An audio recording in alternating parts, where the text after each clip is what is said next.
আমাদের অনেক অতিথি বক্তা মঞ্চে দেখতে পাচ্ছি। মুক্তিযুদ্ধের অহংকার ডক্টর অলি সাহেব সহ অনেক নেতৃবৃন্দ বিভিন্ন দলে আমাদের আমন্ত্রণে এসছেন।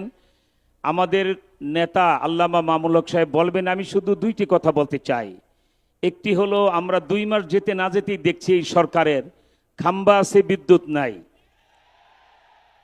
এবং পাম্প আছে, তেল নাই, মাথা আছে, টুপি নাই, শার্ট আছে, পাঞ্জাবি নাই, মায়ের জানাজা। তারেক সাহেব, বাংলাদেশকে খেলা মনে করবেন না। শেখ হাসিনাও প্রতারণা করার জন্য অন্তত ঘুমটাটা মাথায় রাখতেন। মায়ের জানাজায় টুপি পাঞ্জাবি পড়তে পারেন না, আর আপনার ইসলামী জাতি গ্রহণ করবে, এত সস্তা মনে করবেন না। এই জাতি যদি একবার বাঁশের লাঠি হাতে নেয়, হাসিনার মতো পরিণতি করে ছাড়ে। ঠিক কিনা বলেন? আমার ভাইরা, রাজনৈতিক বক্তব্য কিছু কথা বলার উদ্দেশ্য ছিল, বিশেষ কারণে আসতে দেরি হয়েছে, নেতৃবৃন্দ বলবেন। আমি শুধু আকীদার বিষয়টি বলবো। বাংলাদেশ 55 বছরে জাতীয় সংসদে মদিনাওয়ালার পক্ষে এত উচ্চ কণ্ঠে কথা আর হয় নাই। আল্লামা মামুনুল হক সাহেবের শিষ্য আমাদের এমপি হানজালা সাহেব করেছেন। ঠিক কিনা বলেন?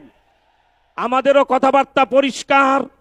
জাতীয় ভোট এবং গণভোটের রায় যদি বাস্তবায়ন না করেন, এটা না করে অলরেডি আপনি ডিজিটাল মুনাফিক এবং ডিজিটাল বিশ্বাসঘাতকে পরিণত হয়েছেন। কিন্তু মদিনাওয়ালার দাবি যেদিন পার্লামেন্টে আসবে, এটা নিয়ে যদি টালবাহানা করেন, আল্লাহর কসম বাঁশের লাঠি পার্লামেন্ট ঘেরাও করবে। এরপরে কাউকে বের হতে দিবে না, দিবে না, দিবে না। ঠিক কিনা বলে? নাসরুম মিনাল্লাহি ওয়া ফাতহুন কারীম। শেষ কথা, উল্টি দিতে যোগ জমানা চাই না অনেকজন। এক মানুষই আনতে পারে জাতির জাগরণ। সেই নেতা আমরা আল্লামা মামুনুল হক সাহেবকে পেয়েছি। ঠিক কিনা বলেন? Wait and see. তারেক সাহেব কত ধানে কত চাউল ভবিষ্যতে বুঝবেন ইনশাআল্লাহ।